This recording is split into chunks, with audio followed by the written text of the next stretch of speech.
Good morning. Welcome to another edition of Tech Tuesday presented by Delta Media Group, where when we came up with a new colorful version of the DeltaNet, well, our hearts grew 3 sizes that day. So today, we're going to go in and we're going to take a look at the seller reports. We've done videos on the seller reports before, so this will be a refresher for a lot when it comes to setting them up, but we added some new functionality to them. So we kind of wanted to take a look at that. We'll see if my test lead pushes it through the way I want it to. But the idea is that seller reports, in addition to showing all the traffic on a listing, will now also show how many leads have come in on that listing, if any have come in on that listing. So if no leads have come in on that listing since the last seller report went out, it won't show any. If some have come in, it'll show how many. So let's go into the DeltaNet and set up some seller reports. So here we are on the home layout page, the welcome page to the DeltaNet. To set up a seller report, I'm going to scroll down and click on Listings, Active Listings. And now from here, I can see all of my currently active listings. In this case, this is all test data, so these are actually pocket listings. But yours will probably be the listings that you've entered into the MLS. And if we want to set up a seller report for one, I'm going to click on Marketing. And then here's a section that says Seller Reports. You can see I already have one set up for this listing, so we're going to set up another one. And I'll click here. And there we go. So this is our seller report creation page. So what this will do is, because I have a seller report set up already, we can see the seller report that's already here. If I click the little plus sign, I can see buttons to modify, delete it, anything like that. I'll go ahead and delete it, because why not? Delete. There we go. And now if I want to set up a new one, I can click Set Up Report to Seller or Set Up Report to just the agent. So what we'll do first is I'll go back to this page just so you can see when there is no seller report set up what this looks like. So with none set up, I'll click on Marketing, and under Seller Reports it just says None Set instead of saying which one is set and who it's set to go to. So we'll click on None Set, and in that case, because there is none to show, it takes us straight into the setup wizard. So we have some information. This is actually an old screenshot of our old seller reports. But at this point, we can decide if we want to set one up for the seller or one that goes just to you. So we'll say set one up for the seller. And you can change that later on too, so that's kind of important here. And Mr. Seller, why not? I'm feeling very creative this morning. So what I'm doing here is I'm entering the customer information for the seller. So what it's going to do is, if that person already exists in my customer center, this is going to find them and attach the seller report to their account. If they don't already exist in the system, then it's going to create an account for them.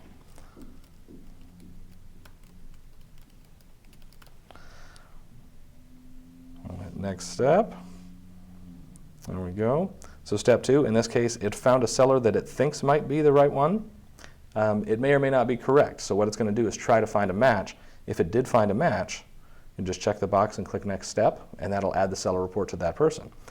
If that's not a match, you'll just leave it unchecked and go to Next Step and choose a form that I apparently didn't choose. Stand by. Mr. Seller.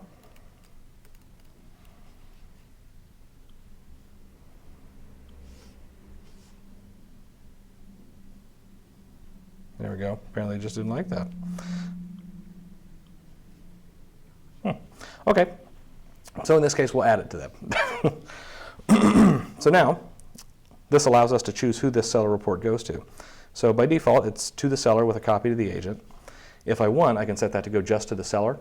And this is going to send out automatically every week. So you can actually set up more than one if you want. What some people will do is you can set up one that goes to the seller on Wednesdays and then set up one that goes to just yourself on Tuesdays. That way, if you get the seller report on a Tuesday and you decide you don't want to send it to the seller, you can switch it off before it goes to them. So it just gives you some flexibility there. So in this case, we'll leave it on seller with a copy to the agent. So what that's going to do is, on the same time every week, it'll send to both. It sets it as Tuesday by default because today is Tuesday. So it sets it to the current day. You can switch that to whatever you'd like.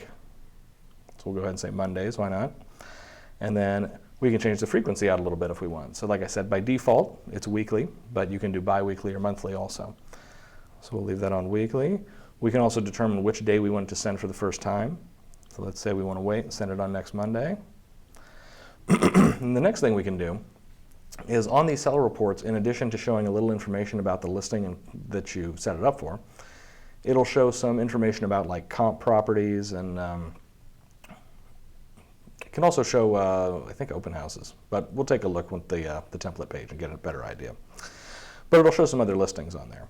And if you want to modify the kind of listings that it shows, so instead of letting the system just decide what's comparable, you can use these fields here to customize what criteria you want it to look at for comparable listings. So we've got minimum, maximum price, square foot, bedrooms, bathrooms, and you can see the little bit of information below each of these fields. It tells us what criteria it's going to look at for those comparable listings now. So within 30% of the price either way, 15% on square footage, and same number of bedrooms or more, same number of bathrooms or more. And then we can also break it down by property category, and even break it down by location if we want. So if we wanted to force it to narrow down to just a certain zip code in here or city in here, you can do that by selecting the area type. So let's say if we want to do city, and then if I click down here, I can actually type in and then select from the autocompleter the city that I want this thing to pull its comparable listings from. So go ahead and switch that back to none and finish. So there we go. That creates our report. So now we can see what our report looks like. We'll just click the plus sign here and send now. So you can do that to send yourself an example, and this will also send one out to the agent at the same time, or the seller at the same time. So if you set it to go to both, when you hit send now, it's going to fire that one off. Or you can send just yourself a preview email, in which case it'll fire that off just to you. So that's how you get the seller reports set up. Now, to customize them a bit, let's scroll down here and go to Preferences and Email Messages. So from here, we're looking for seller reports in our list. There we go, seller report options all the way at the bottom. So we'll click the arrow, and that opens up the interface that allows us to change all the options of what shows up on our seller reports. So what these show in total is competing listings, and you can turn those on or off if you want. All those fields that we put on the seller report will customize what kind of listings it looks at there. You can choose whether or not it'll show a pending listing section. You can choose whether or not it will show a sold listing section if you have data for sold listings, but the site has to have the sold listing data for it to be able to handle those. And you can also decide whether or not to choose the web crawler views. So what it's going to show by default are views to this detail page by an actual person, but you can include how many web crawlers have crawled over that particular listing detail page as well. And then lastly, you can choose which template you want these to go out with. So in general, you should be set as 3 by default, but you'll want to make sure to set it to 3. That's our newest template. And you can see from the design of the template that it's a more updated design. So update traffic report templates. And there you have it. So that is how you set up seller reports.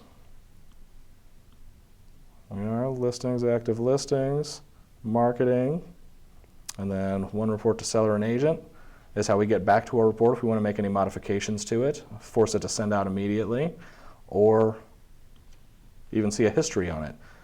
And we can see in this case, we've sent one out because I sent the preview also, but it's not going to count the preview in here. But I forced one to go out manually. This is when I sent it, and you can tell at this point it's never been opened, never been clicked on. So there you have it. So, as always, thanks a lot for joining me this week. If you have any questions, concerns on this or anything else, feel free to give us a call or leave a comment on our video, either on Facebook or YouTube. And it's been a pleasure as always. We'll see you next week.